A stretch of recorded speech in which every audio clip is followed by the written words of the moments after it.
This podcast is brought to you by Men's T Clinic. Men's T Clinic is the team I trust with my total wellness optimization, and so should you. 5 DFW locations with North Frisco, El Dorado Parkway at Dallas North Tollway now open. Call 972-GO-MEN'S-T or visit mensteclinic.com. Odyssey's going back to school, and we've got all the supplies you need, like A+ exclusive music stations and podcasts to help you or your student excel. Wake up and get the school day started with Acoustic Sunrise, the best mix of acoustic pop. Hit the books with classical Odyssey, passionate classical music to help you focus while you study. Listen to essential school podcasts like Grammar Girl's Quick and Dirty Tips for Better Writing, and be inspired with TED Talks Daily. Get back to school with new exclusive stations, plus all your favorite local radio stations and podcasts on Odyssey.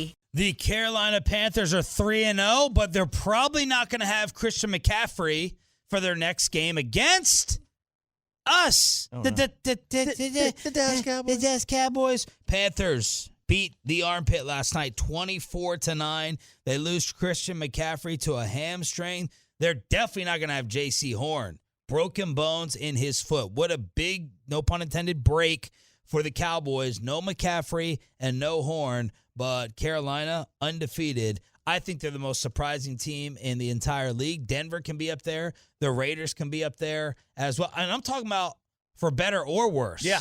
Like the surprising disappointments and the surprising surprises. And I think Carolina at 3-0 is number one on that list. Yeah, I mean, look, they're obviously they're the first 3-0 teams. That helps that they would be a surprise. Yeah. They haven't played a ton of good teams. And that we got to keep that in account. Yep. That doesn't mean that they're not good. It just means that, they're I'm still not buying them. But well, I mean, yeah, and then you got to figure out what does buying mean? Like buying as a championship contender? No. As a playoff team? Yeah, I could buy them as a playoff team. I could buy that. But no, I would not buy them as a championship contender by any stretch. But you got to give them credit. I mean, they have beat the teams on their schedule, and they have done it handily for the most part. They have whooped up on, the bad Jets team. Yeah, bad Texans team. All right, let's move on to this weekend. All right. So, a couple of questions I'll throw out your way. Now, we're going to exclude a couple of teams here because they play each other. But which 0-2 team most likely to get their first win this week? And the two teams we're leaving out, Atlanta and the Giants, who play each other. Okay. So your choices are. By the way, who do you like in that game? Let's see. The Giants are at home, so I'll take Atlanta. Oh, okay. Giants are favored by 3 right now. The Giants have covered like 10 of 12 road games. Wow. And they just never cover at home. Okay. Jets versus Denver. Okay. Colts versus Titans. Jags versus Arizona. Minnesota versus Seattle. Detroit versus Baltimore. Which 0-2 team will get their win? Is most likely to get the win. Because remember, the Colts will be without Wentz, right? It'd be Jacob Eason. So that's a tough one. Right. So Jets, Colts, Jags, Detroit. Okay, it's not the Colts. It's not Detroit. Although, Detroit's playing some teams close. And is Lamar sick or hurt? He missed practice with the illness yesterday, but he also admitted he banged up his hip when he flipped into the end zone for no reason. I want to eliminate Jacksonville on this, but Arizona can play these games where they disappoint you. They can really, really let you down. But I'll eliminate them.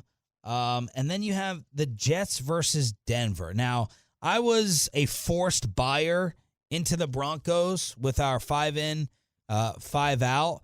But I still don't really believe in the Broncos too much. I'm going to say a top candidate is the Vikings. I'll pick the Vikings because Minnesota, as you've been saying all week, you can make an argument they should be 2-0. Seattle should have probably lost to the Titans. Really good team. So I'll go with Minnesota, even though I don't feel great about it. How can you feel great about really any 0-2 teams? I kind of agree. I think Minnesota is the team that I would select. I'm not saying they're going to win. I'm trying to say that maybe of the 0-2 teams, they're the best. Yeah. I don't see the Jets beating Denver. I don't see Indy beating Tennessee without Wentz. Right. I don't see the Jags. I don't see Detroit. Right. And if Lamar doesn't play, then all bets are off. Sure. Or if he's limited. But, yeah, I would say Minnesota's the easy team that I would pick. Okay. Which 2-0 team will lose this week? Now, Tampa and the Rams play. We're not counting them, okay? So your options now are, you've already said Carolina already won, okay? So they already beat Houston. Yep. Arizona, Jacksonville, Denver, the Jets, we already talked about them. We don't see either team getting upset there. So Vegas versus Miami, or the obvious one, San Fran versus Green Bay. Which 2-0 team's going to get their first loss? Yeah. Well, Green Bay has been worrying me. Well, They're not worrying me because I kind of poo-pooed them before the start of the season because of the drama, but they were losing to the Lions. They got destroyed by the Saints. Okay, wake up a little bit. I see their offense struggling against the 49ers defense. I was asking you guys in the break, should I play, Matt Stafford or Aaron Rodgers? Normally, you're always going to say Aaron Rodgers, but I'm going to choose Matt Stafford against Tampa Bay. Mm-hmm. And then Jacoby Brissett. Can Jacoby Brissett be, I'm not just saying this because they're black, which we always like to do. Is he like in a Tyrod Taylor category? Where, that backup quarterback that you feel solid about. Because Tua to Brissett is what type of drop-off? So I don't know if it's none of us would say it's plummeting. No. So it I went and looked. The line opened. It's 3.5 to 4 is the line, and it opened. When the lines first came out at 1. So they think it's about a 2.5 to 3 point swing, which accounts to be about a win a year, win and a half a year. So that's what Tua is different than Jacoby Brissett. He's worth about a win and a half. So I don't think it's a huge drop game to game. I don't love the Raiders like you do. I still can't buy in. I just think they're a dysfunctional mess still. But I can't pick – I don't think I can pick the Dolphins winning in Vegas. I could see San Fran beating Green Bay, but I'll go with the more obvious one with San Fran losing. But Green Bay is not playing great. They're not. But I don't know. Can I imagine Aaron Rodgers losing 2 of the first 3 games? Right. I don't know that I can do that. Which struggling and San Fran, didn't they kick the Packers' ass 2 years ago? Was that in the playoffs? In the conference title game. Yeah. Which struggling rookie quarterback will have their fan base feeling better about the future after this week? Trevor Lawrence against Arizona or Zach Wilson against Denver? Woo! Trevor against Arizona or Zach Wilson against Denver. Man, that game's in Denver, too. The Broncos are 2-0. I will say it's going to be Jacksonville. They're going to have to air it out a ton, I think, to keep up with Arizona's scoring. I'll say that the Jags fan base feels better. Although, what do you have to do to make the Jets fan base feel better about you after the 4-pick game? Just throw 2? Yes. I feel better about you after throwing 2 interceptions versus 4. Yeah, the bar is so low for these two right now. This will be fascinating to see, though. Vic Fangio is respected throughout the entire league as a defensive mind. Denver at home, notoriously a tough place to play. They're undefeated. Can Zach Wilson come out here and respond? But I'll go with the easier answer again in Trevor. I totally agree. I think we're spot on with our pick so far. We'll find out Monday. Yeah. We'll find out. Which 1-1 team will officially begin to panic with a loss? Ooh, okay. New Orleans, ooh, New England, Baltimore, Titans, Buffalo, Kansas City, or the Chargers? Who will start to panic if they lose? I think it's got to be the Saints. I didn't buy into the Saints after week 1. I was like, whoa. I was like blown away. And then they laid an egg in week 2. I think if they lose again, but it'll be in New England, right? So you also take the loss against what team to contribute to the panic. If you lose to the Patriots in New England, you shouldn't be panicking. If you lose at home in your Denver to the Jets, maybe you freak out a little bit and you're like, whoa, we're not what we thought. But if let's just say the Saints get destroyed, then I think, all this talk about Jameis being the guy and feeling good about him as your future, maybe we start seeing a lot more Taysom Hill and all that love. The Saints were the darling of the NFL after week 1. And, New England, I mean, how much do you freak out and panic? Baltimore is an organization that doesn't panic. They're always solid. Tennessee's an interesting one. The Titans are an interesting one. If they end up losing to the Colts with Jacob Eason, I'd have them high up there on that list. Yeah, I could see Tennessee being there. Look, Kansas City, because the Chargers, right? Like, the Chargers are playing the Chiefs. The Chargers lose to the Chiefs in Kansas City, you don't freak out or panic over that. No, you don't. But if the Chiefs lose and they go to 1-2, and that's 2 straight losses, and they give up another 30 points a game. And if the Raiders go to 3-0 against a team in Miami with their backup, so and if Denver beats the Jets. Yeah, and now listen, the Chiefs shouldn't panic because they're, we've seen teams go from 1-2 and make the playoffs, where the Patriots did it a number of times.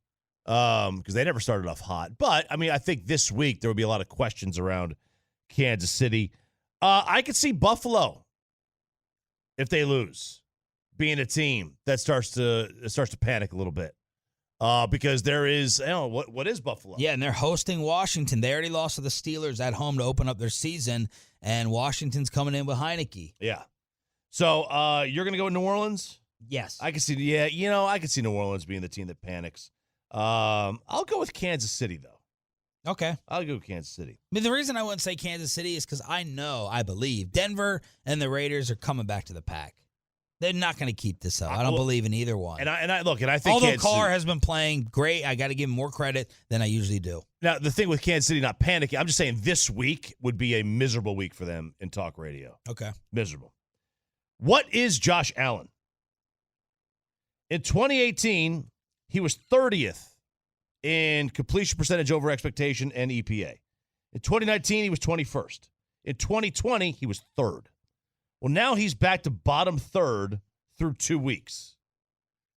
Is he a top 5 quarterback or a bottom half quarterback, or most likely something in between? Man, he's completing. See, the thing about Josh Allen, the leap last year was the completion percentage. Big time. So he started off 53, then he went 59. Then last year he jumped it by 10 to 69, and now he's back down to 56. Look, I'm going to be honest. I'm not sitting there. I have not watched him enough. No. I'm only seeing red zone highlights here and there, so I don't know. But this speaks to the point of which one's the outlier.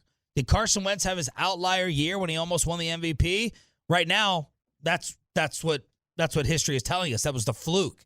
And right now, when you're looking at Josh Allen, Bills fans better be hoping, especially after they paid him last year, is not the fluke, because this is more aligning with the first 2 seasons when he was just known as a runner. That's it. We're making fun of him throwing the ball. Strong arm, don't know where it's going, especially in the wins in Buffalo. But I can't answer that right now. I haven't watched him play Too early to answer for me, too. The one thing I do like about it is that in the first 3 years, there was a general progression of getting better. 30th, 21st, 3rd. That's a big leap, but you see a progression of improvement, and then you see a downward. So did the league adjust to him? It's on him to adjust back to the National Football League. If Josh Allen, as the fan text says, turned back into a pumpkin, is that a Cinderella joke? Is that what that is? Is that Cinderella? I think so. Cinderella turned into a pumpkin? Yeah. Whatever. I think. Isn't there a twisted Cinderella movie out there? There's some cartoon movie that was made that's like kind of dark for kids, I was told. Really? Yeah, the other day. I can't remember. Troy probably knows. He probably went and watched them in the theater by himself. So if Josh Allen turns back, I mean, look, he's probably somewhere between 5 and 15. We may have overstated him, putting him in the top 4. Now, he was definitely there last year. Yeah. Last year, there's no doubt. You can't make the argument that he wasn't one of the 5 best quarterbacks in the league last year. Was he just playing is it over ahead of your skis, over your skis, Man, whatever? I'm just a king of a lot of sayings today. A lot of sayings. Look, I want to drop as many cliches as possible. It's a football Friday. Mike McCarthy at 8:40 this morning here on Sean and RJ. But let's update you with what's happening. Very rare when we get live sporting events during the morning show. DFW Sports Station is 105.3 The Fan. If you miss Mike McCarthy previewing the Eagles, responding to the Beat Dallas shirt that Nick Sirianni was wearing yesterday. You'll hear it at 8:40 this morning here on your home of America's team. Zach just saw this from Ian Rappaport. NFL Wildcard Weekend is now going to include a Monday night game. Super Wildcard Weekend. 2 Saturday games, 3 on Sunday, and a Monday nighter for this football season. Ooh, that's not the reaction I was expecting. I hope. Unfair to. Well, you cannot have the team that plays on Monday play on Saturday. Right. Yes. Now, if they make that the case where the Monday night team cannot play on Saturday, then there's nothing wrong with this. But if the Monday night team plays on Saturday, that ain't right. Yeah, that ain't right. But otherwise, just another way the NFL is trying to. I'm fine with it. Spread it out. Yeah, I'm totally fine with it. All right, so that's Ian Rappaport. Monday Night Football during Wild Card Weekend. 1 game involved. What's going on with the Ryder Cup? They just teed off, about an hour ago? About an hour and 20 ago is when they teed off. And so far, it is it's a good day. A good day. How many holes have they halved? Halved the hole. So the first group, the initial group that went off, that was the Sergio John Rahm versus Jordan Spieth and Justin Thomas. They are all square through 5. The big one so far is, of course, no shocker, Brooks Koepka dominating this event because that's what he does. He wakes up and he dominates. They're 2 up. Him and Daniel Berger, they were college teammates. They are 2 up on Lee Westwood and Matt Fitzpatrick. But, Berger put Koepka in a terrible spot right there, Sean, way off to the left side of the green. And then Koepka just sculls the shot over the top of the green because he was in a terrible spot. That's not his fault. All right, I want to see if you defend. Is that the update? I got more. Okay. I got Paul Casey and Victor Hovland. They are up 1 on DJ and Colin Morikawa. By the way, go check out Paul Casey's wife. Oh my God. Really? I was not expecting that. It's on the it should be on the PGA Tour Golf Digest Instagram page. I will show you a photo. I'm not going to that. I'll just Google Paul Casey wife. And then Patrick Cantlay and Xander Schauffele through 1, up 1 on the most hateable group out there because it has Ian Poulter in it. Ian Poulter and Rory McIlroy. I like Rory. This girl she's got a little Elin look to her. Yeah, she's a little Swedish blonde look to her, right? Yeah, there's a whole lot to like about old Mrs. Paul Casey. And there you go. Okay. Brooks came out yesterday and said the media did him dirty. He took issue with the reporting of the interview he did with Golf Digest where it sounded like he didn't like being involved with the Ryder Cup. And he said, y'all spun this negative. I never said it was negative. Y'all spun it that way. I said it was different. I've never played any of these team events before turning pro. Never played Junior Ryder Cup. Never played anything. I just said it's different. That doesn't mean it's bad. Y'all spun it that way. I wouldn't be nervous on that first tee if I didn't care. And in that interview conducted in July, he said it's different. It's hectic. It's a bit odd, if I'm honest. I don't want to say it's a bad week. But again, what I just did right there, that's the difficulty in reading. And yeah, we got to hear it all. Yeah, but see, a problem is that interview that he did was a print-only interview with Golf Digest when he talked about his initial views in the Ryder Cup. Right. We have to go to a meeting at this time. But again, the way I'm reading it makes it sound like he's irritated by it. I can barely see my personal team. It's hard to go to the gym. There's no time to do that at the Ryder Cup. There's no time to decompress. So it sounds like he's not loving He doesn't love the week. Yes. He doesn't love the week. Not loving the week and not loving the Ryder Cup are 2 different things, I think. I don't know that players particularly like Super Bowl week. But they love the Super Bowl. Do you think Tom Brady likes sitting there on Tuesday in front of 5 million people asking dumb questions? No. Probably not. They probably don't love having the week off. It gets them out of anything that gets you out of your routine as a professional athlete, you probably hate. I bet you Brooks Koepka loves playing in the Ryder Cup. Okay. I'll bet you he hates the Ryder Cup. I just got a response from the playmaker. Oh. Interesting. Now I don't know what to believe. I mean, this is a tune-in for Jerry at 10:30 today with KMC. Okay, so last night, Michael Irvin, couple Tolo said, did I just hear this right? Did Michael Irvin just announce that Jimmy Johnson was going into the Cowboys Ring of Honor Monday night during Cowboys-Eagles? First of all, I'm going to be at the game because Coach Johnson's going in to the Ring of Honor, so I will be there with my coach, honoring him. Watching your Eagles get beat down. Okay, that's Michael saying Jimmy's going into the Ring of Honor. I texted, I'm going to give you word for word. RJ's on the text. I texted Michael this morning. I have not looked at this text, Sean. Well, thanks for, participating with me. Well, I want to hear it. I want to hear it live. Jimmy, it was at 5:40 this Oh, morning. no, I saw the text. Oh, okay. Yeah. Jimmy going into, it's not that much of a, it's not worth this much of a build-up, I don't think, with his response. Where'd you get those drums from? Is this a duel? is Alexander Hamilton going to walk around and shoot Anna Burr? Hamilton! Is that what this is? Is that a duel? Oh, my God, you just made my wife's day. She's going to love you for Alexander Hamilton. Oh, my God, she's obsessed with that, with Hamilton. Oh, I still not seen it. Is it any good? That's obsessed. What do you care what I say? I told you to watch East Down and Bound 50,000 times that it was made about you. You don't give a rip. I know. What do you care? That meme that's out there that says me smiling, listening intently to somebody give me a Netflix show I've got to watch that I have no intention of ever watching. That is me. Yeah. All right. I said, Jimmy going into ring Monday night. Did you break that news last night to Michael Irvin? Michael just texted back. No. What? Period. No, I didn't break that news. No, he's saying. I think he's saying no. I did not break that news. Or is no? Play the NFL Network clip one more time, please. First of all, I'm going to be at the game because Coach Johnson's going in to the Ring of Honor, so I will be there with my coach, honoring him. Watching your Eagles get beat down.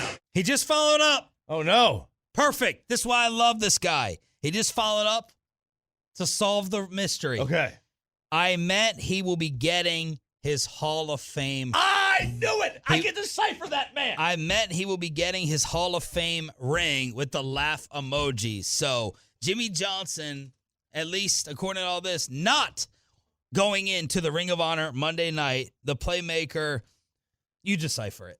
You know him better than me. He confused ring ceremony with Ring of Honor ceremony. Drew and Cliff and Jimmy are supposed to be getting their ring. They will be getting their rings Monday night. And you know what? To be fair to Jimmy, I think that you want to make his Ring of Honor ceremony separate from Drew and Cliff and Jimmy getting their rings. You just because Drew is already right. Drew and Cliff are already in the Ring of Honor. So let them have their time, and then Jimmy can have his night alone when he is getting into the Ring of Honor, whenever that may be. So you think that makes more sense? The thing that didn't make any sense, it made sense because he's there and getting his ring, and he's there, and it's Philadelphia body bag game, and Monday night, he's there. Yeah. Just do it. But Jerry didn't announce it. That's not Jerry-like to not have his own build-up and the hype and the lead-in, and Jerry announcing. That's why I was like, did he accidentally slip and leak that? Jerry would announce every Ring of Honor. He just would. He's going to be the guy to break that story. He's not going to let anybody else do that. He wants to be the one to do it. He'll do it on his own time frame, be it on this show on Tuesdays or with KNC or, with Christy before the game. Or a press conference. Probably going to be a press conference. Yep. I mean, there's any number of ways that Jimmy can do it, and he is going to do it on his own. Yeah.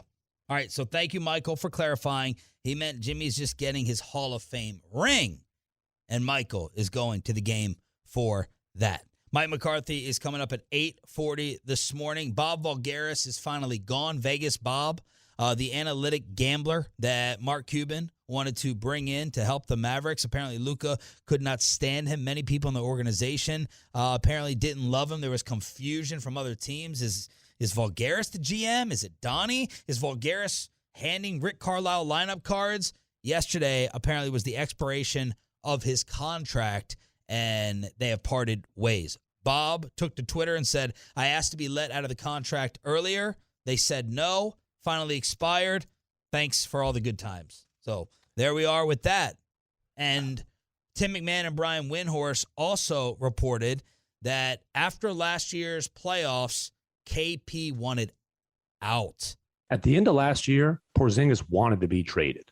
My understanding is he is ready for he feels like he has a fresh start with the coaching change, and that, he's had the healthy offseason. He's been able to work not just on his game, but on his body some more.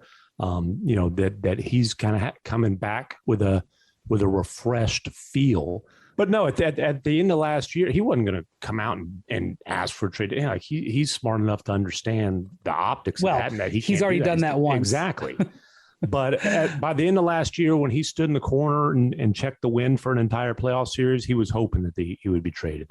From what I gather, he's coming back optimistic now. Okay, so that's good. Unhappy, maybe misused, maybe mistreated by the media and the fan base, maybe jealous, butthurt that it's Luka's team.